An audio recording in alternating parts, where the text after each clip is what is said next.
Hey, this is Rupa and you're watching Let's Learn with Rupa. Today's video is all about the subject marketing skills. ఈ marketing skills అనే subject degree second సెమిస్టర్లో skill కోర్స్గా అంటే 50 marks పేపర్గా ఉంటుందండి. ఈ marketing skills subject unit 1 and unit 2 important questions తెలుగులో explain చేసిన videos మన ఛానల్లో ఉన్నాయి. And in this video I'm going to explain you unit 3 important questions. వీడియోలో చెప్పిన ఎక్స్ప్లెనేషన్ విని మీరు ఎగ్జామ్లో ఈజీగా ఓన్గా రాసుకోవచ్చు. సైడ్ హెడ్డింగ్స్ మాత్రం గుర్తుపెట్టుకోండి. ఈ 3 యూనిట్స్ వీడియోస్లో నేను ఎలా అయితే ఎక్స్ప్లెయిన్ చేశానో అలానే మీకు నోట్స్ కూడా ప్రిపేర్ చేశానండి. Simple side headings, easy explanation with diagrams మీకు పీడిఎఫ్ ఉంటుంది. But that PDF is not for free, it is for a little charges are given on the screen. మీకు పీడిఎఫ్ కావాలంటే ఇక్కడ చూపిస్తాను వాట్సాప్ నెంబర్కి మెసేజ్ చేయండి. నేను పేమెంట్ డీటెయిల్స్ పంపిస్తాను. పేమెంట్ అవ్వగానే మీకు పీడిఎఫ్ వచ్చేస్తుంది. అండ్ పీడిఎఫ్లో క్వశ్చన్స్ అండ్ ఆన్సర్స్తో పాటు model papers, previous question papers కూడా ఉంటాయి. సో దట్ మీరు ఈజీగా చదువుకొని మంచి మార్క్స్ గెయిన్ చేయొచ్చు. అండ్ సెకండ్ సెమిస్టర్లో మార్కెటింగ్ స్కిల్సే కాకుండా ఇక్కడ చూపిస్తున్న ప్రతి సబ్జెక్ట్కి నోట్స్ అవైలబుల్గా ఉందండి.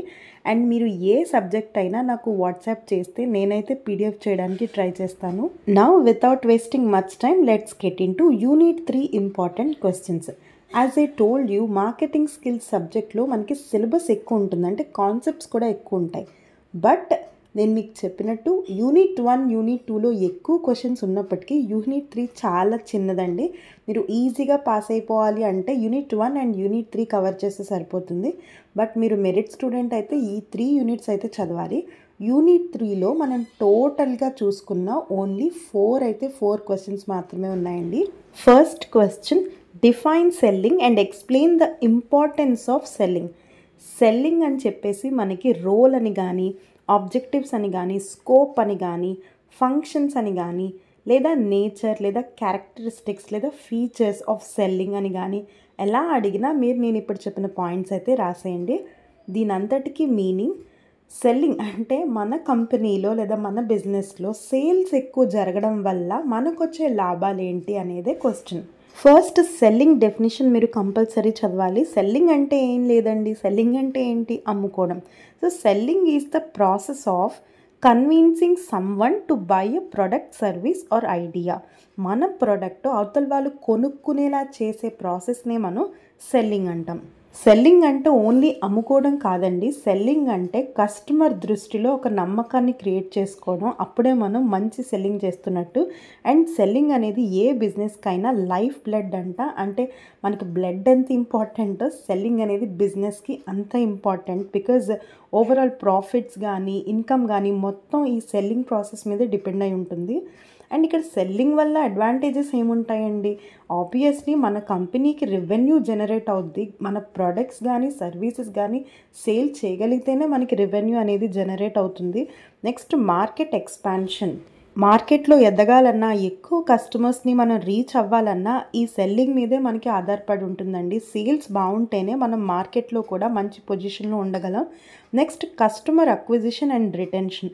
రోజు సేల్స్ బాగుంటేనే మనం ఇంకా ఎక్కువ కస్టమర్స్ని రీచ్ అవ్వగలం. అండ్ అదే కస్టమర్స్ని మనం మెయింటైన్ చేయగలుగుతాం.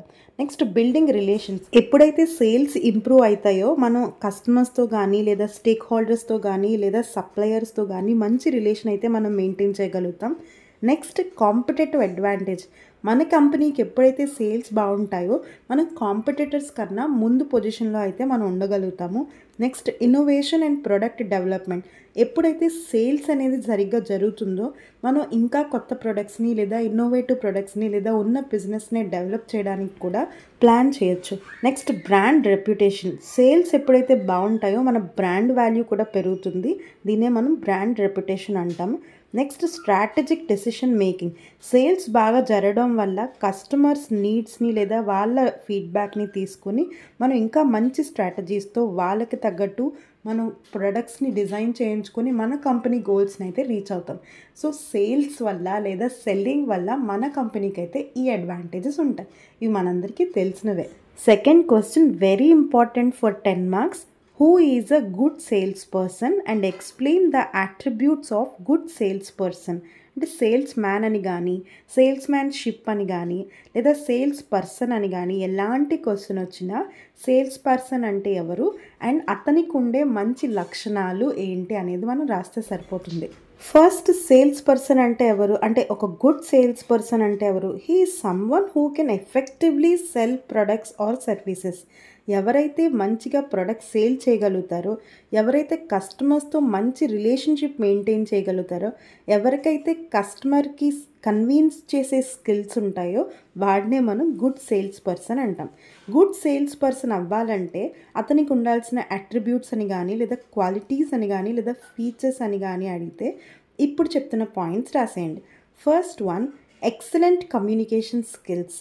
ఎస్, ఏ సేల్స్ పర్సన్కైనా first of all communication skills ఉండాలి. అది తెలుగు అయినా, ఇంగ్లీష్ అయినా, హిందీ అయినా ప్రోడక్ట్ కోసం సరిగ్గా చెప్పగలగాలి. కొన్ని షాప్స్లో చూస్తూ ఉంటాం మనం, కొంతమంది అయితే సరిగ్గా మాట్లాడని కూడా మాట్లాడరు. అలాంటి వాళ్ళ వల్ల సేల్స్ అయితే అస్సలు ఇంప్రూవ్ అవ్వవు. సేల్స్ పర్సన్కి ఎప్పుడూ మాట్లాడే గుణం అంటే కమ్యూనికేషన్ స్కిల్స్ ఉండాలి.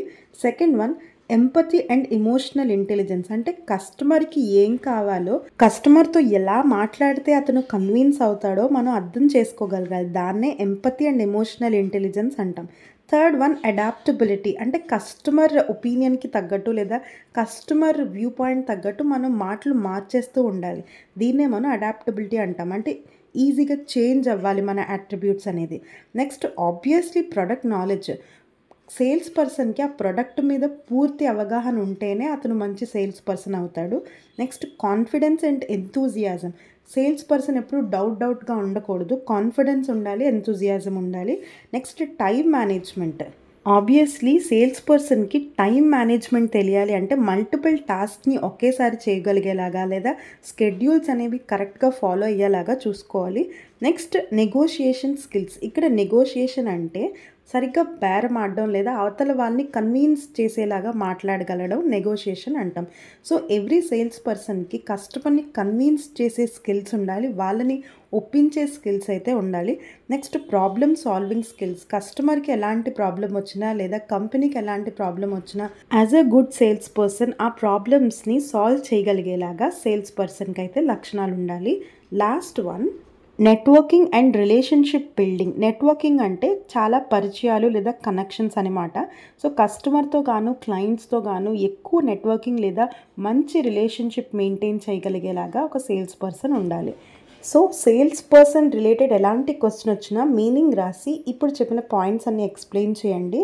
అండ్ ఇదే కాకుండా నెగోషియేషన్ స్కిల్స్ అని కానీ, కమ్యూనికేషన్ స్కిల్స్ అని కానీ, లేదా ఫిజికల్ క్యారెక్టరిస్టిక్స్ అని కానీ, లేదా పర్సనల్ సెల్లింగ్ అని కానీ, లేదా అబ్జెక్షన్స్ ఇన్ సేల్స్ అని కానీ, లేదా how to close the sale అని కానీ అడిగినా మీరు ఈ పాయింట్సే మీరు యాజ్ ఇట్ ఈజ్ రాసేయచ్చు. For example, explain how to deal with objections in sales అని అడిగారు అనుకోండి. ఫస్ట్ సేల్స్ మీనింగ్ రాస్తారు, I mean selling meaning. Then objections అంటే ఏంటో రాస్తారు. అబ్జెక్షన్స్ అంటే ఏంటి? కస్టమర్ నాకు ఇది వద్దు, నాకు ఇది అవసరం లేదు అన్నప్పుడు అలాంటి కస్టమర్స్తో యాజ్ ఎ సేల్స్ పర్సన్గా నువ్వు అతన్ని ఎలా డీల్ చేయాలి లేదా అతన్ని ఎలా కన్విన్స్ చేయాలి అనేది క్వశ్చన్. ఇప్పుడు చెప్పిన పాయింట్సే మనకి అక్కడ కూడా సూట్ అవుతాయి. నెక్స్ట్ ఈవెన్ నెగోషియేషన్ స్కిల్స్ అని కానీ, పర్సువేజివ్ స్కిల్స్ అని కానీ అడిగినా సేమ్ మీనింగ్ వస్తుంది. నెగోషియేషన్ అంటే ఏంటి? కన్విన్సింగ్గా మాట్లాడడం. పర్సువేజింగ్ అన్నా సేమ్ మీనింగ్ వస్తుంది. సో ఇలా ఎలా అడిగినా దానికి తగ్గట్టు మీనింగ్ రాయడం, నేను ఇప్పుడు చెప్పిన పాయింట్స్ని ఎక్స్ప్లెయిన్ చేయడం. Third question, explain follow up the sale. అంటే సేల్ జరిగిపోయిన తర్వాత మనం ఎలా ఉండాలి లేదా ఎలాంటి యాక్టివిటీస్ చేయాలి అనేదే క్వశ్చన్. ఇప్పుడు వరకు సేల్ ఎలా జరపాలో చూసాము, ఇప్పుడు సేల్ తర్వాత ఏం చేయాలనేది చూడాలి.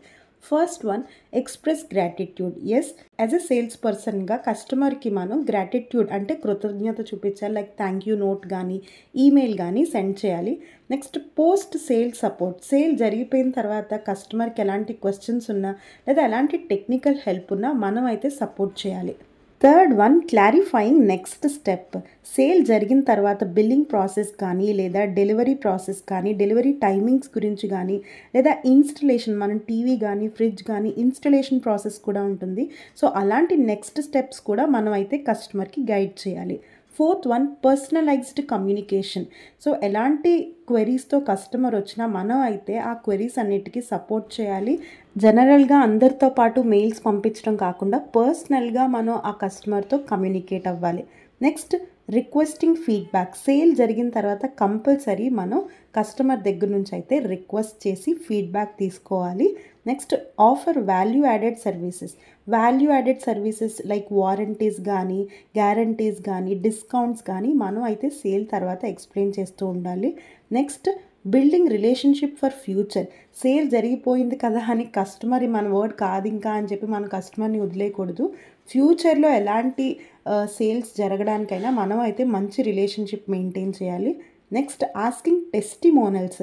టెస్టిమోనల్స్ అంటే కస్టమర్ యూస్ చేసిన తర్వాత ఆ ప్రోడక్ట్ ఎలా ఉందో వీడియో కానీ ఇమేజ్ కానీ షేర్ చేయమని అడగాలి. సో అలాంటి టెస్టిమోనల్స్ మనం రేపొద్దున్న మార్కెటింగ్ ప్రమోషన్స్ చేసుకోవడానికి యూస్ చేసుకోవచ్చు అనమాట. Next question, explain the opening, need and problem identification in sales.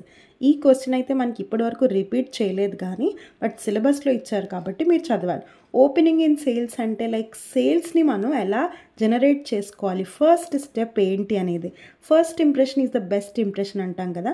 So ఇనీషియల్గా కస్టమర్తో ఇంటరాక్ట్ అయినప్పుడు మనం చాలా జాగ్రత్తగా పాజిటివ్గా మాట్లాడాలి. Next establishing rapport. సో కస్టమర్తో మనం ర్యాపో పెంచుకోగలగాలి అండ్ కస్టమర్కి మన ప్రోడక్ట్ మీద ఇంట్రెస్ట్ వచ్చేలాగా మనం మాట్లాడగలగాలి.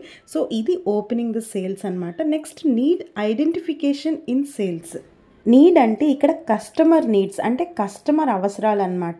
సో కస్టమర్ ఏ అవసరం చేత మన షాప్కి వచ్చాడు లేదా ఏ అవసరం చేత మన వెబ్సైట్ ఓపెన్ చేశాడు అనేది మనం ఐడెంటిఫై చేసుకుని ఆ కస్టమర్కి కావాల్సిన ప్రొడక్ట్స్ కానీ లేదా ఎక్స్ప్లెనేషన్ కానీ మనం ఇస్తూ ఉండాలి. దీన్నే నీడ్ ఐడెంటిఫికేషన్ అంటాము. అండ్ అలా ఎక్స్ప్లెయిన్ చేసి అలా నీడ్ ఐడెంటిఫై చేసి మనం దాన్ని సేల్లోకి జాగ్రత్తగా కన్వర్ట్ చేసుకోవాలి. Last one problem identification in sales అంటే కస్టమర్కి ఎలాంటి ప్రాబ్లమ్స్ ఉన్నాయి, ఎలాంటి ఛాలెంజెస్ని ఫేస్ చేయడానికి కస్టమర్ ప్రోడక్ట్ కొనాలనుకుంటున్నాడు అనేది మనం ఐడెంటిఫై చేయగలగాలి. అంటే కస్టమర్ ఏం కోరుకుంటున్నాడో మనం ఐడెంటిఫై చేసి ఆ ప్రాబ్లమ్ని మనం సాల్వ్ చేస్తున్నట్టు మనం యాక్టింగ్ చేయాలన్నమాట. ఫర్ ఎగ్జాంపుల్ ఒక కస్టమర్కి షూ చాలా సాఫ్ట్గా ఉండాలి, నడిచేటప్పుడు చాలా కంఫర్టబుల్గా ఉండాలి.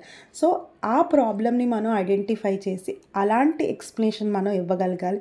ఇంకొక కస్టమర్కి తనకేమీ కంఫర్ట్ ప్రయారిటీ కాదు, స్టైలిష్గా ఉండాలి. సో అలాంటప్పుడు మనం ఇంకొకలాగా మాట్లాడాలి, సేమ్ ప్రోడక్ట్ అయినా సరే. సో ఇలా మనం ప్రాబ్లమ్ని ఐడెంటిఫై చేసి అప్పుడు సేల్ని అయితే మనం సక్సెస్ఫుల్గా కంప్లీట్ చేయగలగాలి. సో ఇది అనదర్ క్వశ్చన్. దీంతో మీకు యూనిట్ 3లో 4 క్వశ్చన్స్ ఎక్స్ప్లెయిన్ చేశాను. లాస్ట్ క్వశ్చన్ అయితే ఇంకొకటి ఉంది, ఇది సిలబస్లో లేదు బట్ మీరు చదవాలంటే చదవండి. Explain the process of selling లేదా స్టెప్స్ ఆఫ్ సెల్లింగ్. సెల్లింగ్ చేసేటప్పుడు మనం ఎలాంటి స్టెప్స్ ఫాలో అవ్వాలి అనేది క్వశ్చన్. ఫస్ట్ వన్, ప్రాస్పెక్టింగ్ అంటే పొటెన్షియల్ కస్టమర్స్ని ఫైండ్ చేయగలగాలి. అంటే మన ప్రొడక్ట్స్ని కొనడానికి ఎవరు రెడీగా ఉన్నారు, ఎవరికైతే మన ప్రోడక్ట్ అవసరము అనేది మనం ఐడెంటిఫై చేయగలగాలి. Next preparation.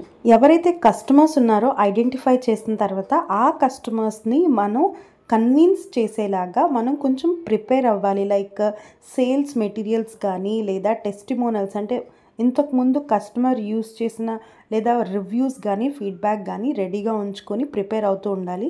Third one, pre approach అంటే లైక్ కస్టమర్స్తో కమ్యూనికేట్ చేసుకునేలాగా మనం ముందుగానే ప్రిపేర్ అయి ఉండాలి. లైక్ ఫోన్ కాల్సా, డైరెక్ట్ కనెక్షనా లేదా వీడియో కాల్సా, ఇవి మనం ప్రీ అప్రోచ్ డెసిషన్స్ తీసుకోవాలి. Then approach. సో మనం ఫైనల్లీ కస్టమర్తో కాంటాక్ట్ అవ్వాలి. లైక్ ఫోన్ కాల్లో కానీ ఈమెయిల్లో కానీ లేదా ఫేస్ టు ఫేస్ మీటింగ్లో కానీ మనం మాట్లాడగలగాలి. Then sales presentation. అప్రోచ్ అయిన తర్వాత మన ప్రోడక్ట్ని లేదా మన సర్వీస్ గురించి ఎక్స్ప్లెయిన్ చేయగలగాలి. Next handling objections. ఇందాక చెప్పినట్టు హ్యాండ్లింగ్ అంటే కస్టమర్ ఆ ప్రోడక్ట్ వద్దు అని మనకి క్యాన్సిల్ చేసినప్పుడు అలాంటి కస్టమర్స్ని మనం ఎలా మోటివేట్ చేసుకోగలగాలి అనేది handling objections. Seventh step, closing. సేల్ని అయితే మనం క్లోజ్ చేయాలి. అండ్ ఇందాక చెప్పినట్టు క్లోజ్ చేసిన సేల్ని మళ్ళీ మనం లాస్ట్ స్టెప్లో ఫాలో అప్ చేయాలి. లైక్ సేల్స్ సపోర్ట్ కానీ లేదా ఫ్యూచర్ సేల్స్కి కనెక్షన్ బిల్డ్ చేసుకోవడం కానీ లేదా అతనికి ఏమైనా క్వెరీస్ ఉంటే అవి ఫిల్ చేయడం కానీ, సో ఇలాంటి ఫాలో అప్ అయితే చేయాలి. సో ఇలా అయితే మనం ఒక సేల్ని అయితే కంప్లీట్ చేస్తాము. So this is all about marketing skills. Unit 3 important questions. 3 units complete చేసేసానండి. మీకు కావాల్సిన యూనిట్ చదువుకోండి, మంచి మార్క్స్ గెయిన్ చేయండి. నేను అడిగిందల్లా మీకు ఎగ్జామ్ అయిపోయిన తర్వాత మీరు ఎంత బాగా ఎగ్జామ్ రాసారో అనేది మీరు నాకు క్వశ్చన్ పేపర్ షేర్ చేసుకొని నాకైతే కమెంట్ చేయండి. As I told you already, notes కావాలంటే వాట్సాప్ చేయండి. ఏ సబ్జెక్ట్ అయినా మీరు నాకు రిక్వెస్ట్ పెట్టుకోవచ్చు, నేనైతే మీకు అవైలబుల్గా ఉంటాను. Until then, keep watching Let's Learn with Rupa.